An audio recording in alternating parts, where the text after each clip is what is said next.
Welcome to today's episode, today's podcast. Happy birthday to me. Happy birthday to me. Happy birthday. It's my birthday today. Yep, so we are live. And we're going to be doing a lot of shifting, a lot of moving around.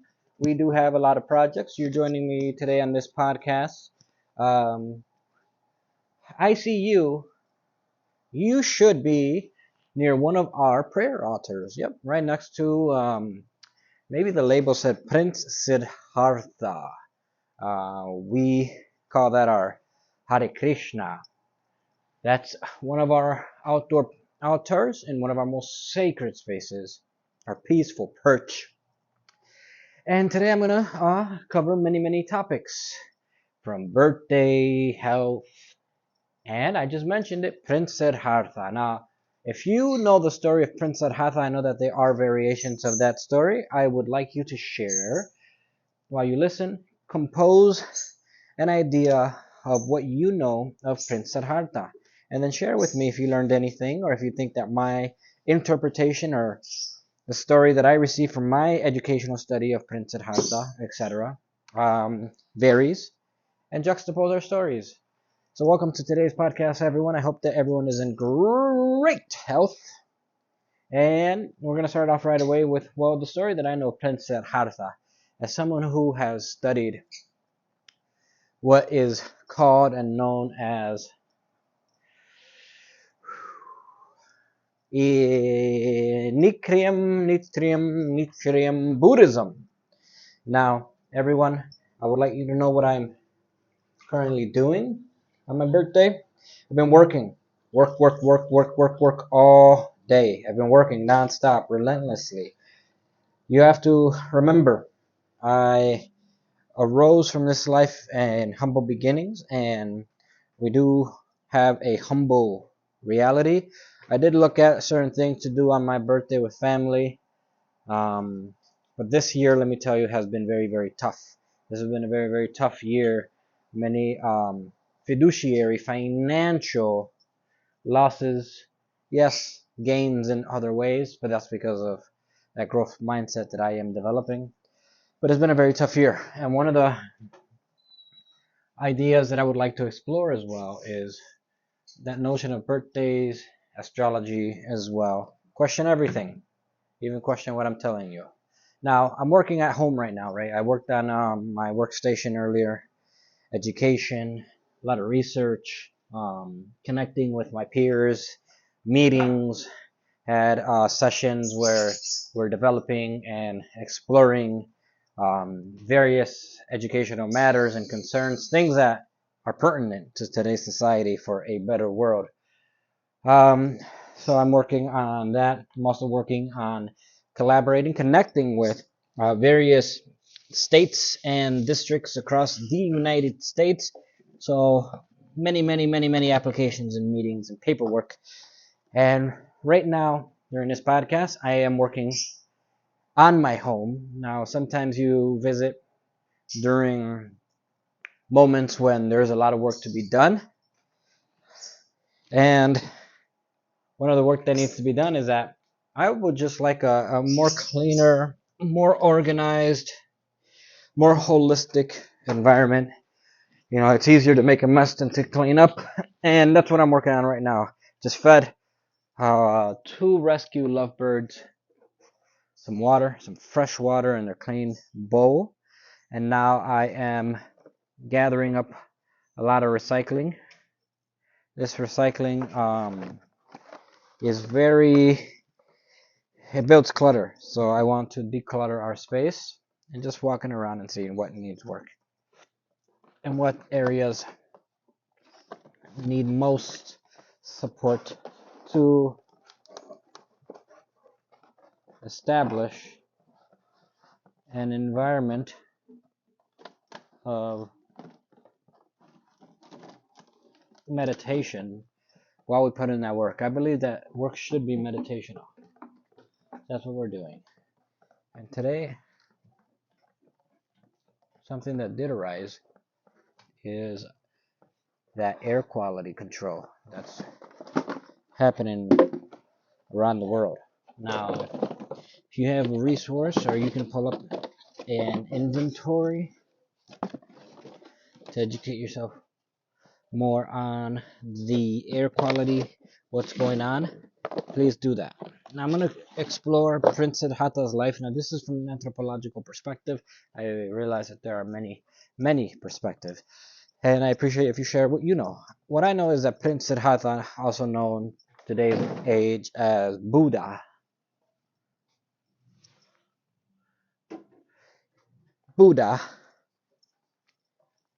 is someone who lived in history, who was born in affluency, and there's a point in Buddha's life that Buddha said, I don't want this anymore, and left all that affluency and wealth, and that's debatable. I know that I do have my personal opinions, and because this is our podcast, I will share it with you. I was born in humble beginnings, and I feel that with those genetics, with that perspective, yeah, maybe I would have done the same thing. But if I was born into affluency, real true affluency, where from the very moment of existence you're not worrying about wealth, money, income, I would have done different things. Maybe helped people with those superpowers. I wouldn't have relinquished those superpowers. That accessibility is huge. That's something that we all work toward life. Yes, you may be observing other cultures, other people maybe struggle, and you want to relinquish what you have. And I believe that is a form of Stockholm syndrome. I believe that Prince Siddhartha was suffering from Stockholm syndrome. He felt sorry. Someone made him feel sorry for, or a variant of Stockholm syndrome. I believe that with an infinite amount of resources, we can help others. It's a superpower. If you're wealthy and you have those blessings, some may say luxuries, but luxury is a questionable blessing. A blessing is inherent, it's holistic. If you have those blessings, that you utilize those superpowers as best as you can. There's a superhero nowadays, one of those Marvel characters by the name of Batman. I don't want to butcher these names because I can familiarize myself more with Marvel and those superheroes. But is it Clark Kent, or along those lines? Or is that Superman?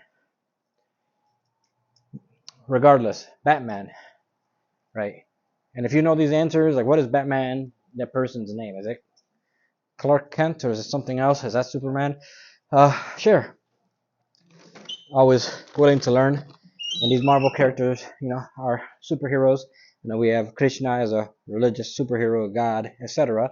So these are always things that I would like to learn more about. The reality that we live, while questioning everything.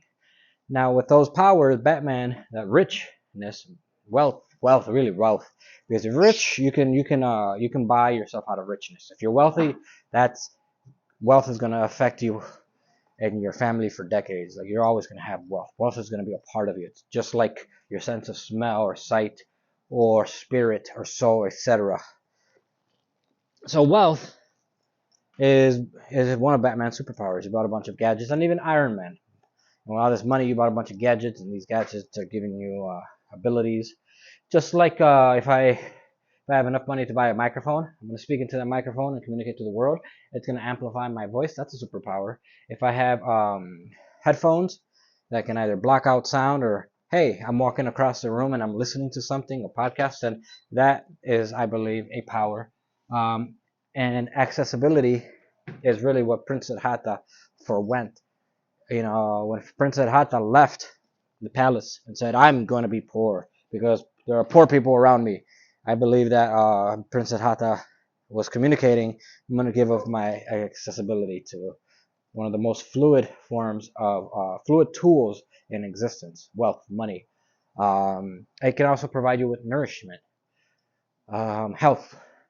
If you don't have money, if you don't have wealth, if you don't have an income or things of that nature, if you don't have value or capital, you can't necessarily afford food, or maybe the healthiest food. So I believe that that's part of Stockholm syndrome. Stockholm syndrome being defined as for example, if someone does something bad to you, a bully, that you think that bully is a superhero for some reason or another. So um, besides, wanting to protect yourself, you view that person as a savior, a superhero of some sort, because you've been trained to do that. So I believe that to combat Stockholm syndrome, a lot of meditation is required, and Prince Siddhartha had that opportunity to meditate. If you have wealth, then you have more opportunity to meditate. You have a clear head on your shoulders. They say that Christopher Columbus, Cristoforo Colon, or Colombo, variants of that name, because etymology is very, very significant. Well, Cristoforo Colombo arrived in the Americas, and that's a feat. That's a huge accomplishment. Now, if you want to replace the word synonymous with something, or the term discovered with another synonymous but more applicable term, I encourage you to do that, like landed on, and or achieved, or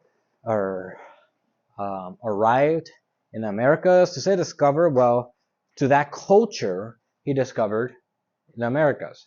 But did he ultimately discover the Americas? No, because there are people living there already. It's like if you discover a new restaurant. Oh, I discovered this restaurant. Well, that's really a semantics. You didn't discover the restaurant. You uncovered it. Maybe you found out about it, but to discover is a very, very tricky word. And I feel like a lot of the textbooks, history books, make that very, very erroneous claim. I believe that Cristoforo Colombo did something great, and did something, you set out on a mission, and is a survivor. I don't know if Cristoforo Colombo lived a thriving life. Definitely nowadays, Cristoforo Colombo is viewed as an invader, as a colonial invader, colonist. I don't necessarily view Cristoforo Colombo that way. Um, view Cristoforo Colombo as a sailor who made it somewhere, and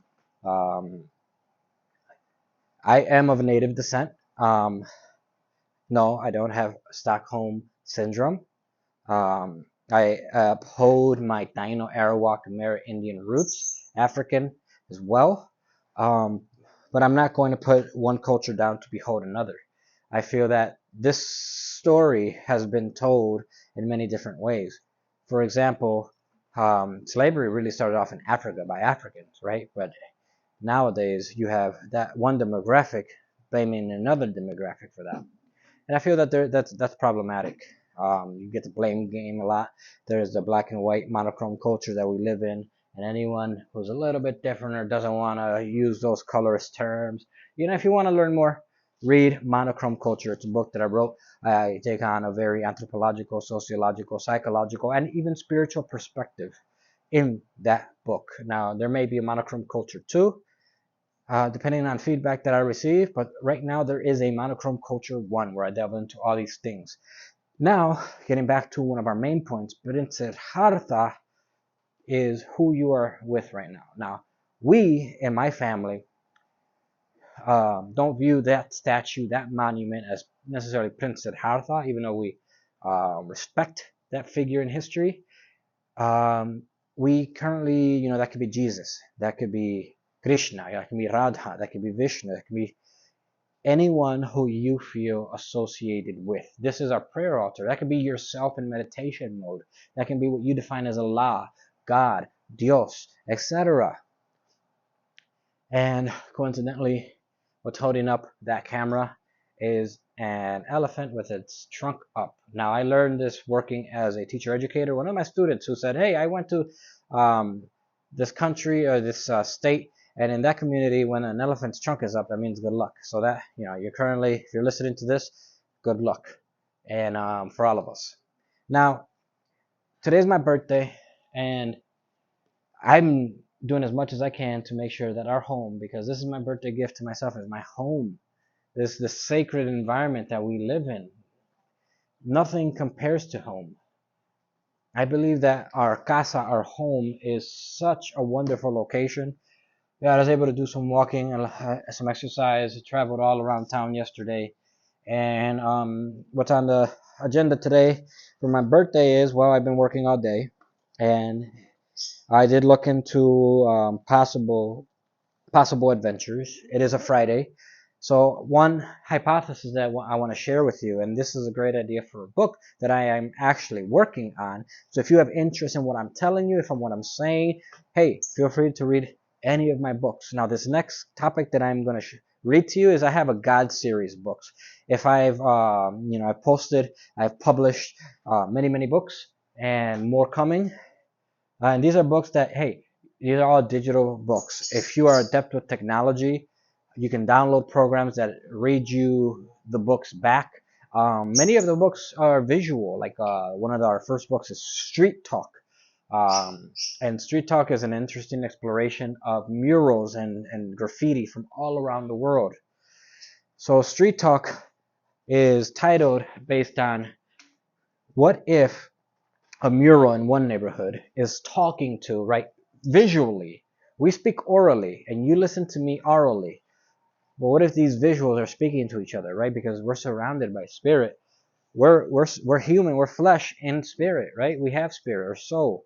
So these are all notions that I want you to define as well. Like, what do you think? How do we define these terms? Do you even believe in what I'm saying? Question everything. Now, Street Talk is a book that explores all murals around the world, really all around the world, from the States, United States, to South America, to Asia. I went all around the world um, and captured murals and blended these murals into a story poetic mode. There's poetry that I include.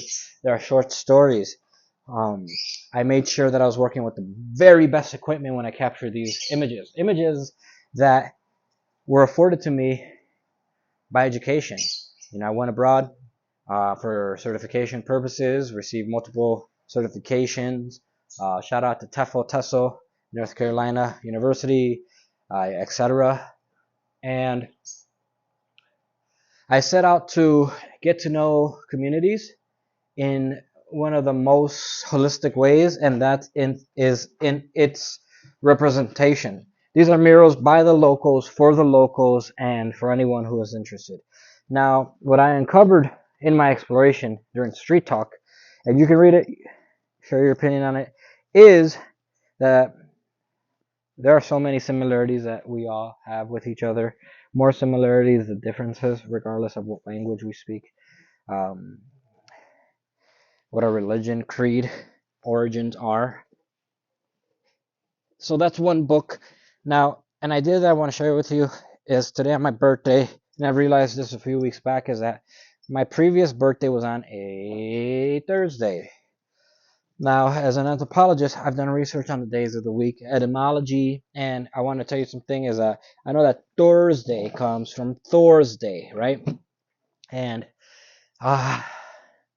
now, however you associate that, maybe in your culture or of a variant perspective, what do you think of Thursday?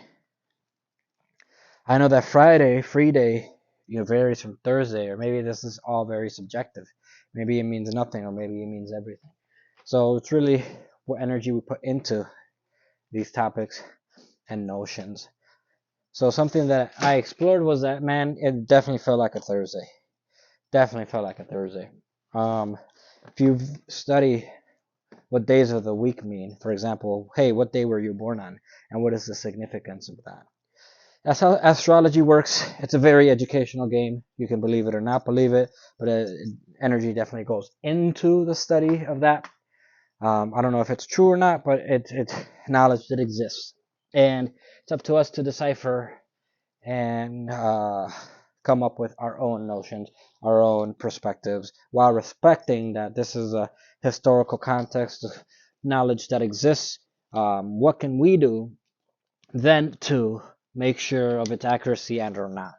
So did some research, and my previous birthday, my last birthday, was on a Thursday, and that, for my interpretation, Thursday being what was that involve battles? Does that involve war? Does that involve conflict? So doing some research into that, it was definitely very very very up who climb with a lot of boulders and rocks falling backwards and having to bob and weave societal pressures and stereotypes and overcome racism and xenophobia. Me being multicultural, having that strength, try to have the opposition try to make my strengths weaknesses. For example, I'm multicultural, multilingual. I can relate to anyone from anywhere around the world. I want to travel to every culture because genetically speaking, ancestrally speaking, that is who I am. But having people who don't know me, people who just met me, maybe even, and this is very, very true, maybe even having people who've met me but are envious of me or jealous of me for whatever reason or another, attack me and attack that. You're not this enough, you're not that enough. Compare our cultures to dog culture because, oh, mutt and this and that. And I don't want to fuel that because there's so much negativity out in the world. But I want to share with you that whoever you are, from whatever planet you claim, from whatever community, whatever skin color you are, I want you to be where you are celebrated and to thrive and to be at peace. Um, to be the best version of yourself as possible. I believe in prayer. I believe in faith. I believe in love. And there's a perspective, a financial perspective. For example, many of you have heard of the billionaire. What is it? Grant Cardone. Grant Cardone said something very, very special that will always stay with me. Grant Cardone mentioned, you know what? I believe in the highs, but I do not believe in the lows. Now, you know me. I'm a writer. I'm an anthropologist. I am going to dissect that. I believe what Mr. Grant Cardone is referring to is, look, yes, the lows exist, the highs exist, but I believe manifesting is I do not want to manifest the lows. I don't need to. Now, some of you might say, oh, you need to because that builds grit. Oh, you need to because that builds resilience. And if you don't know what bad is, then you don't know what good is and you don't deserve it. I don't believe in that. I don't believe in tough love. And let me tell you why. Tough love puts the word tough in front of love, right? Now, something that I subscribe to is you put whatever is good first. I'm not the only one who thinks this. Denzel Washington did a speech, presented, said, put God first. That's all that's saying. Don't take it from me. You don't have to take it from you don't have to believe Denzel, but I believe that putting good first is beneficial, especially for mental health. I believe that when you say tough love, you're actually saying, hey, tough comes before love because it's more important. But it's not love tough, and even so, that would change the entire meaning of it. And why is tough before love? In the alphabet, love would come first because we live in a very, very negative and abusive culture. Now, I work in education, I work in really various fields, wear many hats, and, train with the military, train with education, train with schools, martial arts schools, dojos, IT, everything. Whatever we need to do to thrive, not just survive, because we've been surviving. You tell a kid to survive, kids survive. But now when we reach that area of, okay, I've survived, but now, oh, we're surviving. There's not enough for all of us. Oh, the resources aren't being allocated properly. And I believe that prayer, and that's what the gods are saying about austerity. Sometimes you need to be by yourself. You prioritize your self-care. Be where you're celebrated. Just like one of my blogs, be where you're celebrated. And that evolved from go where you're celebrated. And I got very, very, very reflective on go where you're celebrated because I'm going here, I'm going there. That I finally empowered myself and said, be where you're celebrated. Go somewhere. If you have to move, create your space, do that. And then you can afford to be somewhere.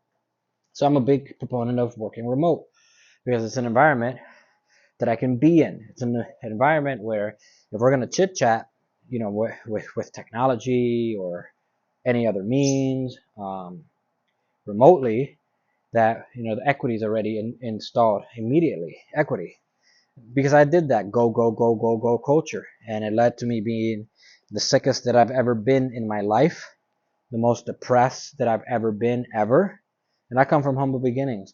Um, and I finally, after experiencing that, calculated. I brought the words together because the feelings were a building, and said, "That's not for me. I am going to build my library with my books that I enjoy. I am going to build my ideal home, my workout station. I'm going to build my dojo. I'm going to rescue animals that are going to live with me, these sentient beings, and we're going to protect our home. We're going to work from here. We're going to have our garden. Yeah, every now and then we have to go out and about. Sometimes we might want to adventure somewhere, different restaurant or a state or a country or community. Maybe I've saved up enough money to go visit my ancestral roots all around the world, or make these pilgrimages. When I travel, I go on pilgrimages, and once I'm finished with those pilgrimages, where I dedicate my blood, sweat, and tears, my spirit, to my ancestors, because I'm everything. Then then I'll go and adventure. I'm not going to go necessarily zip lining before I go to a sacred church or temple or school, or visit my family. Their family that my children still haven't even met. Why haven't they met them? It's not because of lack of ambition on my part. It's because of all the obstacles that are placed, from societal oppression to lack of opportunity. And when things were going hunky-dory, when everything was fine, that's what I prioritize. I save my money. I don't go out to drink. I don't waste my money on drugs or cigarettes. Um, and if my vice is going to be anything, it's going to be kombucha. I could probably just drink water for the rest of my life, but every now and then I get myself kombucha. Sometimes I get myself a box of tea. Um, but I don't splurge. I'm not buying diamonds. If you see me with any jewelry, it's jewelry that reflects my ancestry. It's these sacred gems and stones like tulsi. Tulsi being the stone, the rock of Krishna. And how much does that go for? What you can get a tulsi for about $3.99, $1.99 minimum, possibly. So I mean that's the jewelry that I'm wearing. Um, Not these diamonds or extra bling. I don't do that. These Air Force Ones, these shoes that cost a heavy load of money, an arm and a leg. I'm not doing that. I'm saving my money. I'm not hurting anyone. And whenever we can save up and we have a good stream of income coming in and job security, hey, what did we do? We went to go get you baptized at the church that my ancestors got baptized in. This new generation appreciating that third world culture that they come from, humble beginnings. And then what did we do after that? Hey, we have some finance, some good stream of income. Let's go visit your other side of the family and get to meet your your grandparents, your uncles, your aunts. And that's what I believe in. I believe in that. These are pilgrimages that we've gone on. We went to, I would say, the most luxurious thing or adventure that we went on was Disney. Now, why did we go to Disney? Not necessarily because we want to give all our money to Walt Disney and his crew.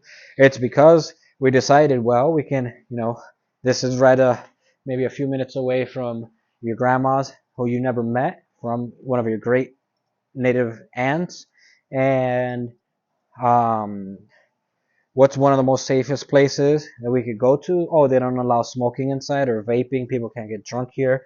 There's not gonna necessarily be any fights. It's very enforced. It's a family-friendly environment, and everything we do is educational. We pay for school. The people who really have degrees, because if you have to pay for your degree and you graduate and you paid for it out of pocket, then you've paid for a degree. You paid for that paper. Now, if you've gathered, for example, scholarships, full ride scholarships, and or grants, if you have that a full ride, then you've earned your degree. Otherwise, everyone else is paying for it. You know, there are colleges that pay people to do whatever they do and graduate from their college, and then they, at the end of that trial, then they're awarded with accolades in the form of a certificate or diploma. Everyone else has just paid for a degree. Anyone can do that, and in society, I feel that that's a huge burden. Education, I believe, should be free. You know, there are so many opportunities. There are countries around the world, yet we're relegated because we're born in a country and we're born in a place that hasn't caught up to other locations to really struggle with poverty, and I don't like that. And I believe that part of a multicultural and diverse world is um, education, not necessarily schooling, because education and schooling are two very, very, very different things. But the love of knowledge, and you know, the prayer power takes you so far, and you put it into action, and you find a hobby, something that you love to do that's gonna make you money, and you make money when you sleep. Passive income, but not necessarily passive, because hey, any passive income that I make, I'm dreaming about. This is my reality. This is the lifestyle. What separates me from other educators is I make it my lifestyle. I don't just punch a clock in and out, and during those times I'm in character. No, there's a professionalism that's involved, but for all intents and purposes, I live this lifestyle. I have a love for learning, a passion for education, and I feel that a lot of society just doesn't value that. So maybe it's on me to go and be where there's more value.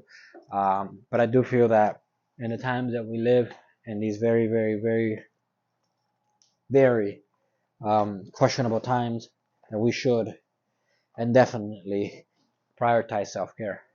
Self-care is essential, it's vital, it's necessary. And today on my birthday, what am I doing? I'm caring for my home, because me, what I'm doing right now is I'm mopping the floors, I'm sweeping, I'm swiffering, I'm wiping things down, I'm picking things up, I'm throwing garbage away, I'm recycling. I have one dog outside, I have one dog inside. I have the birds who've just been watered and fed. I have cats who need to be fed again and provided with some water. Just taking care for our environment, taking care of those that we love, and finding a hobby that works for you. If you find you're around naysayers or a very critical environment, it's good to have a perspective of growth mindset, but only allow quality. If it's not quality, it's not worth it. Like I say with my children, less mess, less stress. And today on my birthday, I want to tackle something that I grew up with a very famous phrase and quote, and it goes by the more money, more problems. I completely disagree with it. I think that someone came up with a lyric, and it might have been rock or hip hop. Maybe initially first rock and then hip hop. I know exactly who said it, but there are multiple people who said it in history. Um, I don't agree with it. I think that people have been copying each other, and if you feel that you make more money, you get more problems, then you subscribe to that. That becomes your spiritual perspective that guides you in life, but don't apply that to me. I feel that more money, more opportunity. More people who think more money, more problems, then more problems. So look, you can quote me, more money, more opportunity. More people, more problems. Now, people need a lot of work. They do. And this might apply to the majority of people, that more money, more problem, but that's for them, not for me. And you can negate it or not, but this is my perspective. If you want to manifest that if whenever you get more money, you get more problems, go right ahead. That's your prerogative. Me, on the other hand, from my personal experience in life, it's been more money, more opportunity, more money, less problems. So when there have been more people, especially people who believe that more money more equals more problem, or people who try to dictate or tell you what to do, or think that tough comes before love, and try to purport that abusive culture, that's when it becomes problematic. So I didn't ask much for my birthday. My children saw a card, and I said, "Hey, what do you think? Instead of getting me this card, what if you made me like you grabbed scrap paper and drew me something? I love that. I'll take a picture of it. Maybe I'll even digitalize it and create it into one of our books, like we have a series on what is called anime and manga, right? Manga. So we have that. And what I usually do is I take these pictures that are in physical copy and I digitalize them. Pictures that I drew, my children drew, doodles that I have in my notebooks or anywhere else. And I'm going to share a story with you that when I worked with a district, there was a superintendent. That superintendent ended up sending ended up copying one of those things, one of those messages that you read on those Hallmark cards, and I don't know, wishing people good luck or something, and sent it via email to other teachers, and they ended up slamming that superintendent for plagiarism. You didn't write that, that's not yours. And that person ended up losing their job. Yeah, plagiarism is a rough thing, it's a tough thing. Yeah, I would be upset if someone took my work, grabbed one of my pictures and said it was theirs and sold it.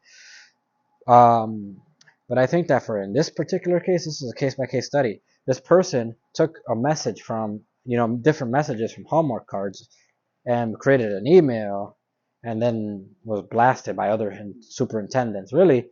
And you would think it was people outside of the culture. No, um, the brown person was facing a lot of trials and tribulations from black people. And we're supposed to be building each other up. Person lost a job, they gave that new position to a white person, a white man. Now, in the district that talked about so much equity, diversity, inclusion, you're going to fire someone because they wrote one email that could be found in the Hallmark card to teachers, wishing them like good luck or have a good week or something like that. Yeah, slap them on the wrist, tell them, hey, don't do that. That's not cool. But I think that it's a lot of Stockholm syndrome, people hating on each other. And hey, if that person loses the job, then I can get it. Crabs in a bucket. And they gave the job to a white man. So you took an ethnic minority who's representing a certain population of people and respecting everyone else's culture, and you gave it to the most dominant group that exists. And in that same year, a few months later, because that happened in the middle of the year, a few months later, I became vocal about the mistreatment in my community in a very respectful way of, hey, I'm getting these emails from these teachers and educators and case managers, well, really one case manager, and I got this white male telling me, being very bully and telling me, being very aggressive. And I reflect on to the administration, who the administration at that point was saying, yeah, tell us these things. Yeah, we can add it to our presentations that we do. Yeah. And as one to white people leading these conversations, white men and with a few scattered white women. And I share, hey, in a respectful way, I don't I don't know how to handle this, and this person is being very aggressive and demanding that I do this and that. And a few months later, they stripped me of my job. They moved me to the city. They knew that I'm not from this community, and they knew that my family, two babies at home and one on the way. Then they took my job away, and that's one of the ways that I've been facing poverty. Yeah, I'm bouncing back. I definitely experienced a lot of burnout. Applying to jobs and just being an advocate and an entrepreneur has kept my spirits up and my creativity, but that was a huge blow. I feel that this community has backstabbed me. I'm not from this community, and you move me here, and I moved my entire family here. And once you're somewhere, it's really hard to escape. Um, So really now just fighting through all the systematic oppression that exists. And I'm someone who went into that community saying, hey, you identify this way, I can relate to you. You identify with that way, I can relate to you. Yes, multicultural, multilingual, universal. And they looked at me, and I live in such a place that, they're, oh, you want to integrate? Well, we can't dominate. We want to segregate, quote unquote. That's what they said. That's how they treated me. And I guess these are the things that I'm reflecting on my birthday. But, all these things happen. My birthday was last on a Thursday. It's a Friday. And now, today, on my birthday. So maybe this next year is going to be even more better. Maybe it's going to be a lot more hopeful. And all these financial conflicts and things that we encountered, maybe they'll just, maybe it was just for this year. Would I manifest it? No. Again, no. Do I have, does that year, these past 2 years, have my stamp of approval? No. Karmically, do I believe that a lot of things are wrong in society? Absolutely. But if you're going through things in life, you probably went through some things in life too. And this is just something recent. I can share more. But I feel that whatever you're going through in life, hardships, family, breathe, and you can get over everything. Now, on today's podcast, we've covered many, many, many, many, many different topics and themes. And I am always a proponent for hope. I am a proponent for love. I am a proponent for take a deep breath and reflect and breathe and be the best version of yourself possible. One of my pastimes and hobbies, one of the great ways I get my walk on is this cleaning process. Now, I advocate for kids and everyone to clean up after themselves, but once that's done and everyone's accounted for and cleaned up after themselves, maybe we can go for round 2 or 3 or 4. Let's create a very, very sacred environment. And then once the cleaning is done, all right, then let's go to those famous squats or push-ups and or sit-ups. Then let's go get those types of really non-functional workouts in. Otherwise, I'm all for functionality. So everyone, I want to thank you so much for joining our podcast. I want to thank you so much for being a member of this network. As we build community wherever you are around the world, it is essential that you feel a connection with yourself. Where self-care comes in, it is essential that you prioritize your needs, that you uphold purity, that you uphold love, that you uphold loyalty. And there's a saying that I usually say. I usually have this message at the end of many, many, many, many of the lessons and emails. Palante. Now, what does palante mean? Palante is forward. Always keep going forward, and that means evolve. In today's generation, it means evolve. If you speak a different dialect of Spanish, palante is equivalent to adelante, and so much more. And evolve. Become a better version of yourself as possible. Strive to make, small changes that lead to bigger changes, positive changes. Be an advocate for yourself. Be kind to yourself so you can be kind to your community. Uphold love in everything that you do. Feel that you can increase your value, spiritual value, financial value, educational value. In filmmaking, we have a term of what's your production value. And production value is, well, how much is your setup cost? How does it make? How much money does it make? Are you autonomous? Things of that nature. It's your production value. You can have a huge production value. You can have the best lights in the world. You can have the best cameras, best microphones. But what you really need is good content and a good form of storytelling, so that in turn that can then become sustainable. That's how I define production values. How sustainable is it? All right, everyone, thank you for listening today. You have joined our podcast.